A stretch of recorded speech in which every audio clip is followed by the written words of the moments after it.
So with Mr. S, we're going to work a little bit with some recalls. So for Mr. S, if you're finding that recalls are very difficult for him, I would recommend, like I'd mentioned for some of the other puppies in the doggy day school, is start in and around your home. Sometimes inside the home is easier than outside, and give it a try in those softer zones. So, but one of my favorite ways to work this is, again, to toss a little food, get them distracted. Stanley, come. And work it that way. Obviously, right now we are working it in a much calmer environment. And as, for example, your puppy starts to generalize this skill, you'd want to start implementing some distractions or some real-world scenarios. But obviously, you wouldn't go from off-leash in and around the house to then off-leash right to outside. You may find, Stanley, come, that working with a long lead, so like a training leash, to be very, very helpful. It again allows your puppy to almost work as if they're wearing training wheels and learn the skills before you take them off. So again, come, nice. So with Mr. S right now, we're just sending him off to go grab snacks off in the distance. And then Stanley, come. Nice, beautiful job. So his recalls are actually looking quite gorgeous. Obviously in here, there's not too much to compete with, which is fine, but a great way to create, again, a really nice foundation. There might be times too where your puppy does an automatic check-in, where they come from the environment or in your home or even in your yard and do a little check-in. I would feed for those moments, even if you didn't ask with a recall. So I sometimes will go and meander through the yard and do a few things like make some noises, go look at some different items, let my puppy get distracted by the environment, and then go, Stanley, come, and then see if they can make their way back to you for another little check-in. So this way your babes are working throughout their distractions and starting to build up this really nice big chunk of change that you're applying to this behavior.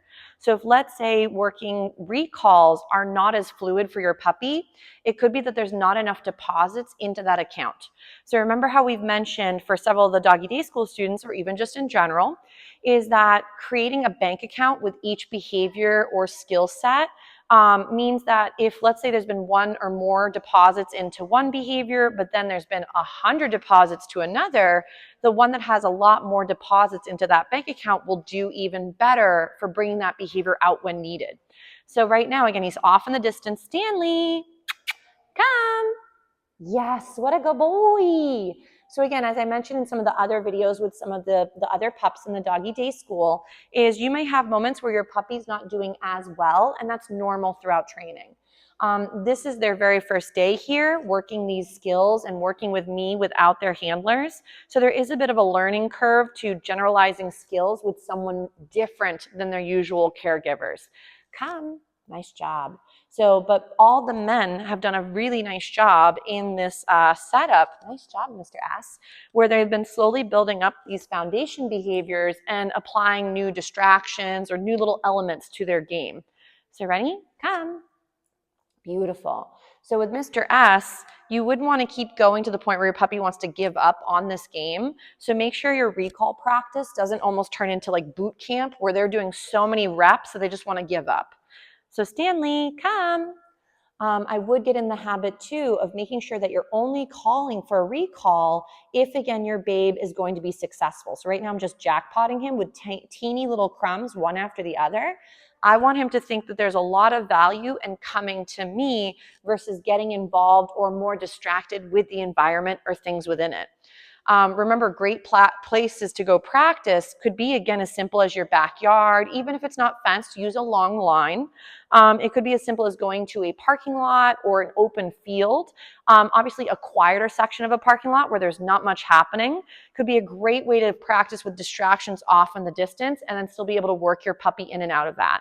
So ready? Stanley, come. Yes. So he's really doing a lovely job. So with the babes, try to always think about, am I setting up my puppy for success? Does my puppy know this skill prior to me asking? And do they have enough of a good association and understanding of the behavior to then start to generalize it in different environments? Remember, when you're working with your pups, you will want to think about the 3 Ds in training. One of the first Ds is my duration. So how long can my puppy do something or hold a behavior or do a skill? In the beginning, it's probably short and sweet for better success. And then as they become more advanced, longer durations is what you'd be aiming for and rotate through those. If the durations are going quite lovely, where they're able to rotate through multiple different time frames and still be successful, then I would recommend to start including, there we go, your distraction levels as another thing off on the side to work through. So distractions, if they're too great to start, you wouldn't be getting bounce back or focus back on you or success from your puppy. So distraction levels should be not so great that we lose our puppy with it, but they're still able to bounce back. So there's going to be, again, like that green, yellow, and red environments or situations, and then also skill set or distraction levels. He says, my shoes are very intriguing. I smell wonderful today. So with your 3Ds, there was, again, your duration, there are your distractions, and then your distance. So if your babe could do an amazing recall from 10 feet away, they may not be able to do a recall from 100 feet away. And it could be because they've never worked it to that level, and they don't understand that from 100 feet, a recall is still the same thing if they've typically only done recalls either in the house or from a few feet away or a few, maybe 30 feet away. So remember that the generalization for your puppy takes time and multiple reps. So Stanley, come. Yes, what a good boy. He says he's slowing down because he's getting a little tired. But I would highly recommend throughout your practice at home is little bits throughout the day is better than big chunks where you might lose your puppy more often or get them so overtired they actually become, again, land sharks and become over aroused and very mouthy.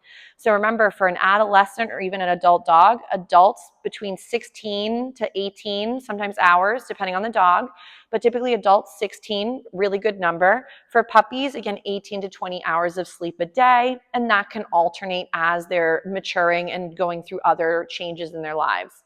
So, but I would highly recommend short and sweet for great success. Make sure to practice before you need it, and then make sure that when we're asking for something, we think the puppy will be successful. Otherwise, do a simpler task that is, again, lower in the criteria, so that way they can be successful in that situation. But all the boys did a lovely job, and Mr. S says he's exhausted from his day.